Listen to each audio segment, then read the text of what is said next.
For our final session of the day, please join me in welcoming Dr. Sally Kornbluth, 18th President of MIT, and Bina Venkataraman, columnist at the Washington Post, for a discussion on cutting-edge academic research and national security.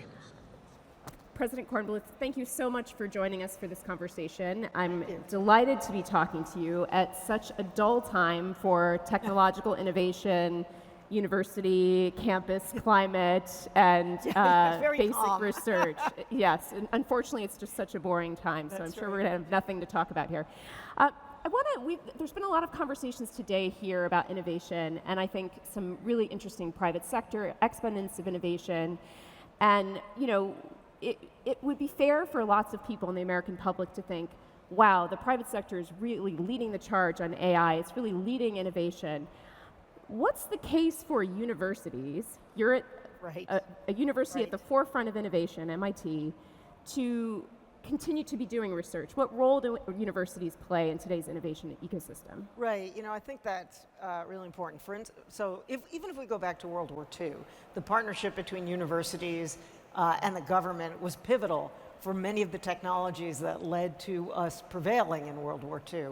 And granted, there weren't as many sort of research entities outside of universities at the time, but right now I think the issue is twofold. One is, if you look at, for instance, biomedical advances or technological advances that have a very long runway. If you look in industry, industries don't invest in research that's going to take 20, 30, or 30 years to come to fruition.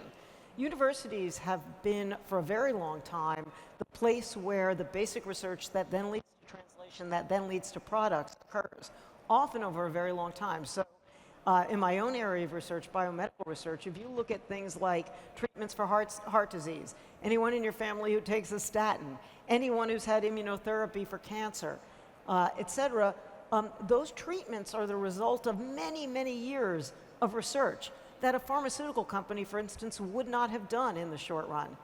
The other thing about universities, I joke, like, would you want to get on a plane with a pilot who'd never flown before? You know, we are the training ground for the people who are doing the research in all those companies. If you even look in the arena of AI, MIT is obviously doing a lot of cutting-edge AI work, but if you look at the companies that are working in AI, these are our graduates, and they learn how to do research. They learn how to ask probing questions while they're doing their graduate work at a place like MIT and at many of our peer institutions. So I think this partnership is critical, not only for the development of technologies, but for the development of talent. This idea of the patience of publicly funded research that happens at universities is so interesting to me. But it seems to me it's not just about time horizons, right? It's not just about having 2 or 3 decades that you're willing to wait for the outcome. Right. It's about not even knowing what the outcome is. That's right. And that's right. I'm curious if you have favorite examples from the MIT ecosystem of research projects that led to innovations that were just quite unexpected. Yeah, I mean, you know, one of my favorite in the biomedical realm that MIT had a role in is CRISPR for gene therapy. In other words, these technologies came out of just really basic curiosity in, you know, bacterial systems. I think about imaging technologies that came out of studying organisms that naturally fluoresce, or think of the weight loss drugs. This is not an MIT project, but was at our institution down the road, some of the original research that led to things like Ozempic from studying, you know, diabetes and studying, you know, these are things that came from, you know, Gila monsters originally, you know, et cetera. So really understanding basic metabolism led to the development of these drugs. I think most people in universities are driven primarily by curiosity. You know, they're on the lookout for things that will develop into products, but if you don't have the freedom to pursue sort of, you know, just your innate curiosity, you're not going to come up with completely novel things. Well, I would be remiss if I didn't talk about what's happening right now in our political climate with respect to funding this basic research, because it's really been a partnership between the federal government and universities to do a lot of that foundational research that you're talking about that leads to these unintended and inquiry-based discoveries and inventions. And we've seen with the DOGE-based cuts and also with the budget proposals, Yes. some of the most severe proposed cuts, reductions to the National Institutes of Health, to the federal agencies that support that Yes. science. What are the stakes for MIT? What are the stakes Right. for innovation of these cuts? So, we're looking at a potential perfect storm right now. You probably know that there's a proposal to have a 21% endowment tax on the MIT endowment. We're looking at potentially a loss in what we call indirect dollars, but it's a bit of a misnomer because these are really the dollars that are not specific to any research project that actually help the university run facilities, IT, et cetera, that underlie these projects. I like to say, you don't want your, neighbor Jim next door running the nuclear reactor on our campus, right? You need to have the kind of funds to do that. And then you've got the direct budgets of the institution, of the funding institutions. For instance, NSF, proposals of dramatic cuts from, 12.5 billion or so to 3 point something billion. You've got potentially a 40% cut in the NIH budget. And, we're looking at other agencies as well. And, at the most extreme, if we were to see all of those things hit, we would have to reduce the size of MIT by a third in order to navigate responsibly. Now, a couple things I want to say about that is, look, we're not going to spread the peanut butter across the institute. We can't do everything we're doing if we have those kind of budget cuts. We're going to have to really focus on areas of particular excellence and invest in those, and that means a lot of promising research that has not yet come to fruition, we're going to have trouble supporting. The other thing is, people look and say, well, you have a huge endowment. Why don't you just tax the endowment? Why don't you just spend your endowment? And, there's two things about that. One is the endowments were established to have intergenerational stability. And, if we get around an 8% return a year and we pay out 5% and there's about 3% inflation, that's, really son of maintenance. The other thing is our endowment, a lot of the funds are restricted because of donor intention. But the other thing is MIT gives free tuition now to any family earning less than $200,000 a year. That's possible because of proceeds from the endowment.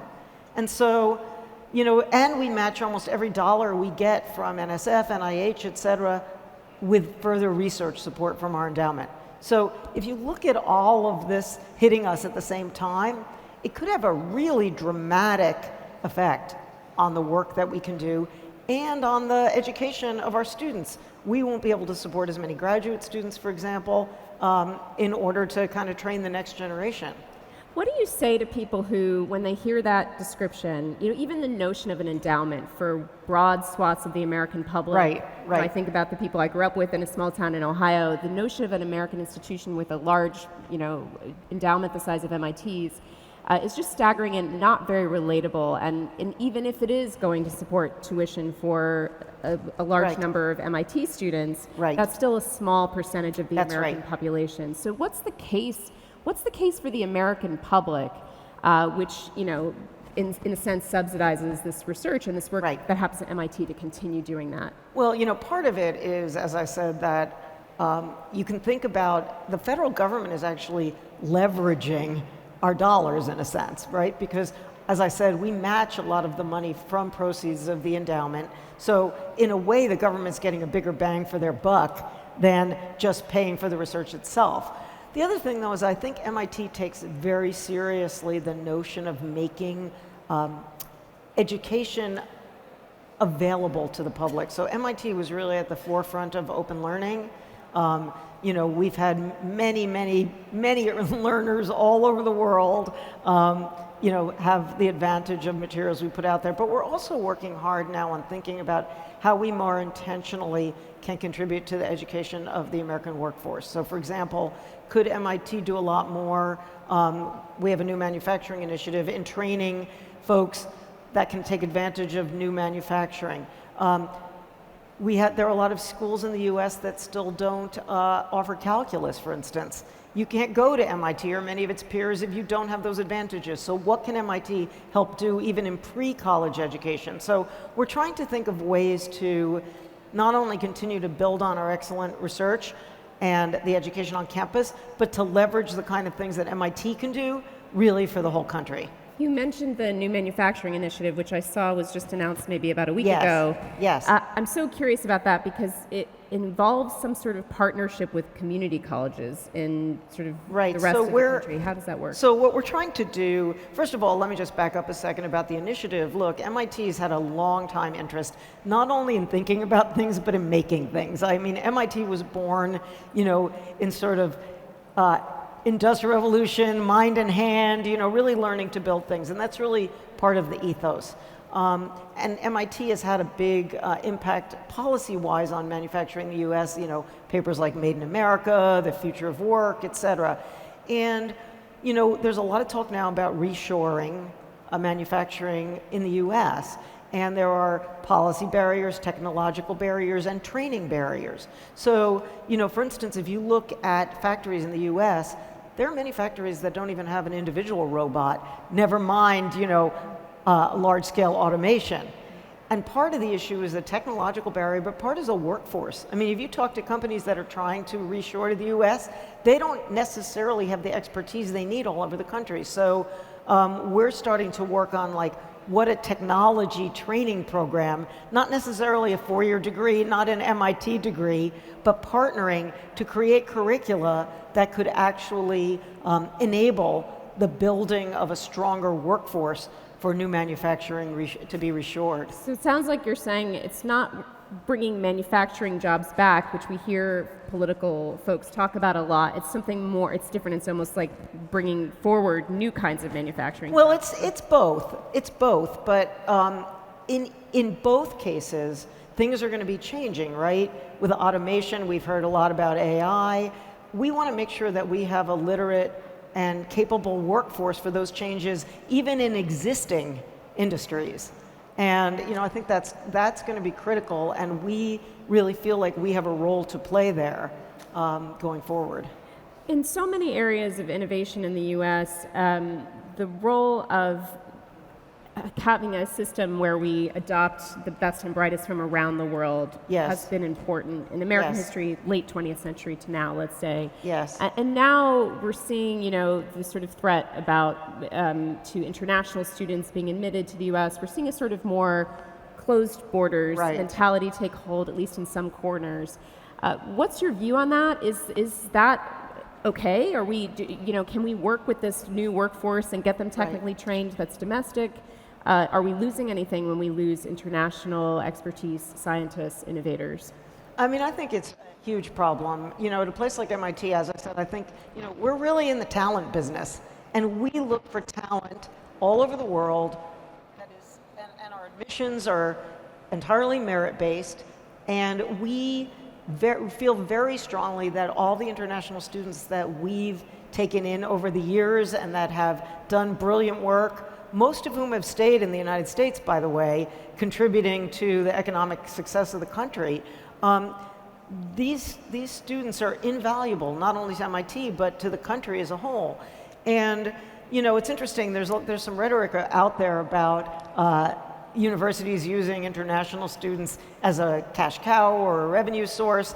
And, there are places that charge international students more. And by the way, a lot of times that's used to subvent the domestic students. But I have to say at MIT, we actually spend money on international students. We don't do it because we want to make money. We do it because we want to have the very, very best students come to MIT. So we do cap the international students on the undergraduate level at 10%, and we're one of the few places that have need-blind financial aid regardless of where you're from. But graduate students, we have, a large number of international students, and, as I said, the bulk of them wind up staying and contributing to the American economy, and they're incredible innovators, and they want to be in the US, where in a place like MIT, which is just such a hub of innovation. So are you worried about the current visa freezes and some of the friction that's being created for international students to arrive? Is that affecting you yet, or? Look, I'm really worried. It's not affecting us yet, because right now what's happened is, we had less than 10, probably a handful of students who had their visas, well, they essentially disappeared from the visa database, but after some legal challenges, you were cutting out a little my bit. microphone's Yes. died, I'm sorry. Yeah. After some legal challenges, the students were reinstated. So right now we don't have any students who are, have lost visas. But look, I'm very worried about the possibility, and we're just going to have to see how things develop. Now, right now, we still have a pretty large class of international students coming in, based on our acceptances this year and the application pool, et cetera. But look, the threat would be, imagine if you're an international student and you come and it's the second year of your 5-year PhD and you lose your visa. So they've got to be worried, and we're very worried about it. Do you worry about, is it a concern that those students will go to another country? Should we be worried about the innovative capacity of the U.S. Absolutely. relative to other countries, or is it? Yeah, look what's happening. So this is not only on the level of students, we have faculty who are trying to leave to go to Europe, to go all over the world. And in fact, I don't know if you saw, Nature magazine, the Nature Journal had an article on this, and the number of American applicants to European jobs is way up. And if you look, definitely England, I think England and France have put together a large amount of money to try to actively recruit scientists from the U.S. Yes, I saw Ireland too on that list. Exactly, yes. exactly. Yeah. And so, look, this is a huge problem. If you look historically, what happened, for instance, post-World War II, all the scientists that came to the U.S. and were integral to the development of our technologies and the thriving economy, we could really have a reverse brain drain happen if it becomes, one thing's the students, but the other, and visas, the other is just scientific funding.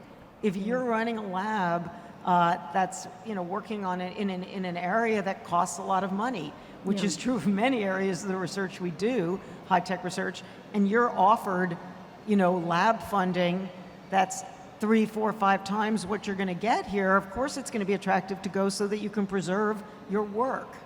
Yeah, in the spirit of Ash Carter, I just have to say that there's this sort of sense that, the reason for this would be national security oriented to some degree, particularly with international students from China and other countries that we might be worried about from a security perspective. And since we're at this venue, I feel like I should raise that. But you're sort of pointing out the other side of that, which is a sort of, the defense innovation agenda could be affected by it on the other side of the security Now, equation. look, we take the national security issues very, very seriously. In fact, a number of years ago, this was actually right before I came to MIT, there was a group that did a sort of policy paper on collaborations with China. And, this paper from MIT has been basically shared all over. You may have seen it. And look, we have to balance research innovation and the national security concerns. And we very heavily scrutinize foreign funding, for instance, and, we take very seriously the notion that, we do classified work out at Lincoln Labs, but we're not doing classified work on campus with these students, et cetera. And so,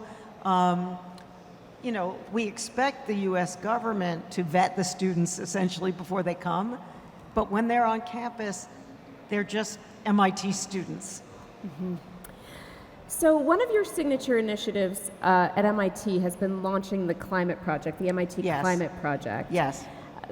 Say more about why MIT had the energy initiative. Why did MIT need a climate project, and where do you see the status of academic research serving us in the climate crisis? Right. Look, to me, and I know there's been a lot of conversation about climate change, et cetera. To me, it's the existential problem of our time. We can see the planet is getting warmer. Now, what's MIT's contribution here?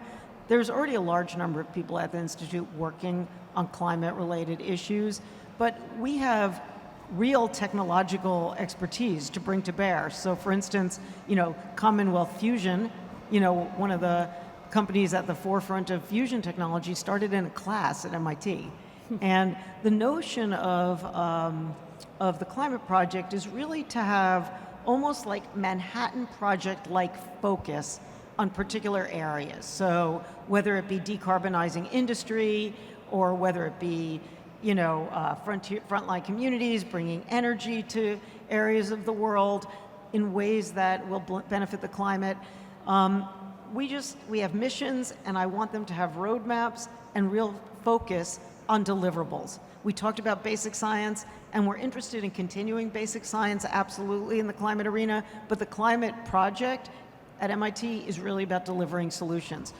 We just hired Evelyn Wang, who was the director of ARPA-E, and that kind of mindset. I mean, we heard from DARPA just now. It's the same sort of a mindset of delivering solutions to pressing problems. She actually, it's interesting, she was originally going to be the vice president for climate, but now we've added energy to her title because the energy transition, working with the MIT Energy Initiative, is very pressing. And we put out a first call for proposals from faculty just to kind of get things kicked off. And it might not seem an obvious topic, but it was on heating and cooling. Because think about how much energy cooling in particular is going to take as the world gets warmer and warmer. Absolutely. So coming up with new technologies, less energy intensive technologies will be incredibly important. The defense community has been concerned about climate change for a long time, whether they were using the terms in the official documents or not. And for decades now, I remember the sort of very strategic thinking about the melting of the Arctic and so on. Yes. Are you seeing any retrenchment in the interest in collaboration on these issues of climate, or do you feel that is it more of an issue of the funding at this point in terms of continuing that research on solutions? Yeah, I mean, honestly, it comes down to what we were talking about a little bit earlier. It's what's real and what's threatened at this point. In other words, we haven't seen we've seen some loss of funding, but it's not been dramatic.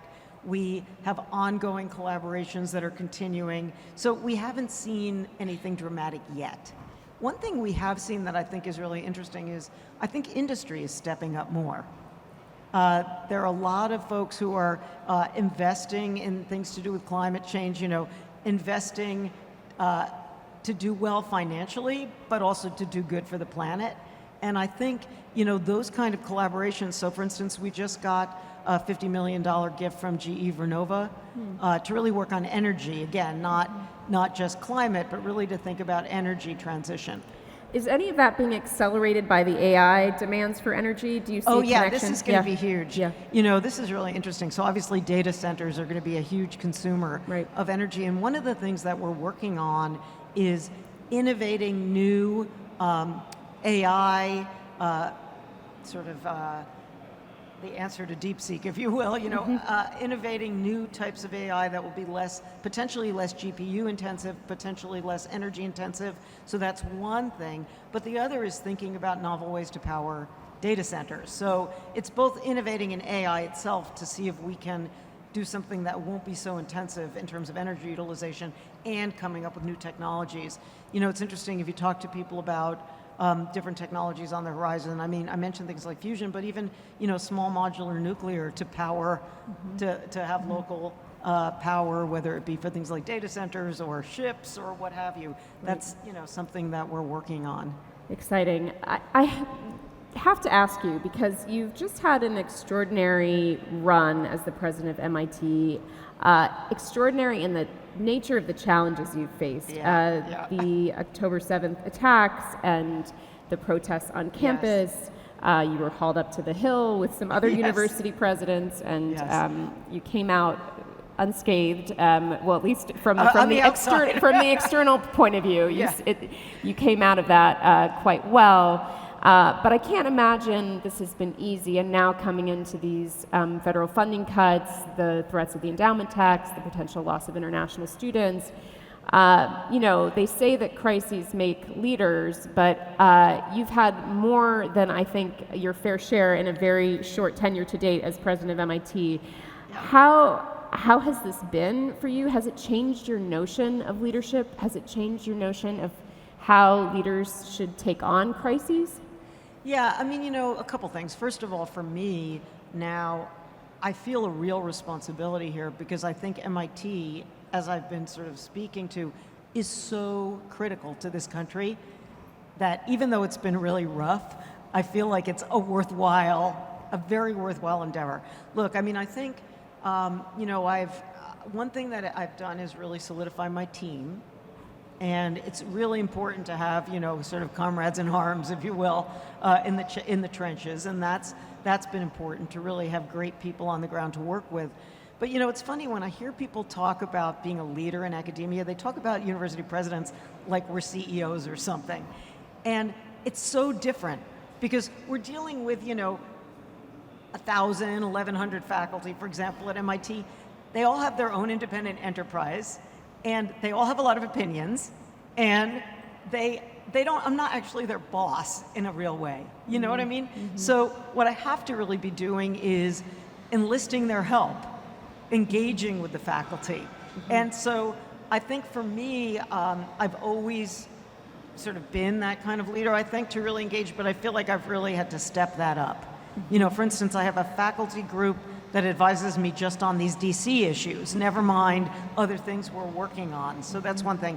The other thing I've been incredibly fortunate in, and I would not still be president, I can guarantee you 100%, if the corporation, which is our board of trustees, had not been supportive. Because you talk about post-hearing, after the congressional hearings, they came right out of the gate and supported me.